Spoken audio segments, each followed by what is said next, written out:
देवराज इंद्र स्वर्ग के राजा हैं। भगवान विष्णु की कृपा से इन्हें स्वर्ग का आधिपत्य मिला है। पूरे ब्रह्मांड में सबसे ज्यादा संपत्ति स्वर्गलोक में ही है। लेकिन इस इंद्र को कभी ना कभी अहंकार होता है, अभिमान आ जाता है। एक दिन दुर्वासा ऋषि भगवान नारायण के बैकुंठ लोक से ही आ रहे थे। हजारों लाखों वर्षों की तपस्या करी तो यज्ञ कुंड से एक सुंदर पुष्प की माला निकली। यज्ञ के कुंड से एक फूलों की माला निकली। यज्ञ भगवान ने आदेश दिया कि हे दुर्वासा मुनि, जो इस माला को धारण करेगा वो कभी भी परास्त नहीं होगा, उसकी सदा विजय होगी, सदा जय जयकार होगी।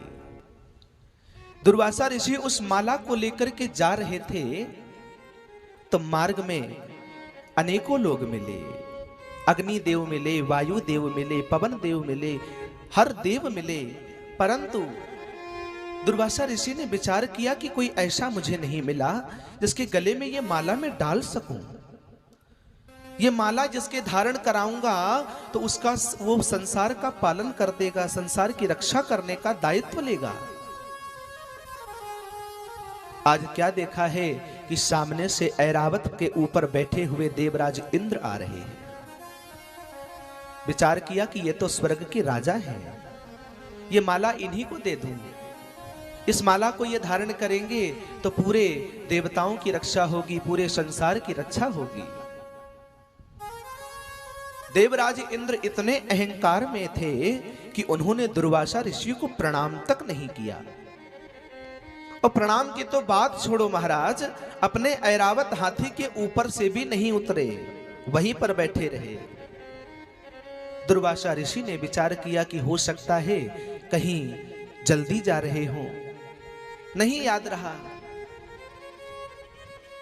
आज क्या देखा है तो दुर्वासा ऋषि ने कहा, हे देवराज इंद्र, एक काम करो, मेरे हाथ में जो माला देख रहे हो ये विजय दिलाने वाली माला है। कितना भी निर्बल प्राणी हो, यदि इसे गले में धारण कर लेगा तो इसे जरूर विजय प्राप्त होगी। देवराज इंद्र ने कहा कि कृपा करके मुझे ये माला यदि आप देना चाहते हैं तो कृपा कर मुझे स्वीकार है। दुर्वासा ऋषि ने कहा, ये माला कैसे तुम्हें दूं, तुम तो ऐरावत हाथी पर बैठे हो। तो बोले आप ऊपर मुझे दीजिए। दुर्वासा ऋषि ने जैसे ही ऊपर फेंकी माला तो ऐरावत हाथी ने अपनी सूंड में उस माला को दबोच लिया और वो माला सूंड से गिर करके पैरों के नीचे आ गई। ऐरावत ने उसको कुचल दिया। ये देख करके हजारों वर्षों की तपस्या का जो फल ये माला थी, ऐरावत हाथी ने तो पल भर में उसको कुचल कर रख दिया। दुर्वासा ऋषि वैसे भी क्रोधी हैं।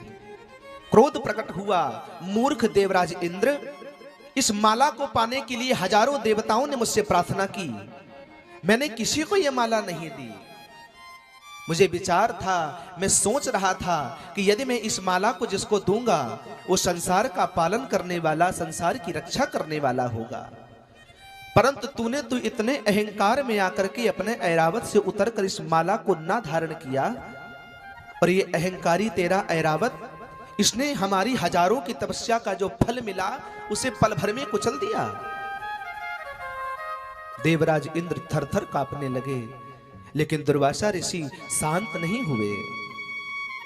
बोले, जिस स्वर्ग के राजा होने का तुम्हें अहंकार है, इतनी संपत्ति, इतनी धन दौलत को देख करके तुम बावरे हो जा रहे हो। हाथ में जल लेकर के संकल्प करके श्राप दे दिया, आज से तुम सारे देवता स्त्रीहीन हो जाओगे, लक्ष्मीहीन हो जाओगे, संसार में कहीं लक्ष्मी नहीं रहेगी। भगवान नारायण के पास में बैठी लक्ष्मी उसी क्षण वहां से विलीन हो गई। बैकुंठ से देखा, सारे देवता निर्बल हो गए। उनके सिर पर जो मुकुट थे वो सोने के थे, वो सब गायब हो गए। जो लक्ष्मी को जो प्रिय था वो हर चीज गायब हो गई।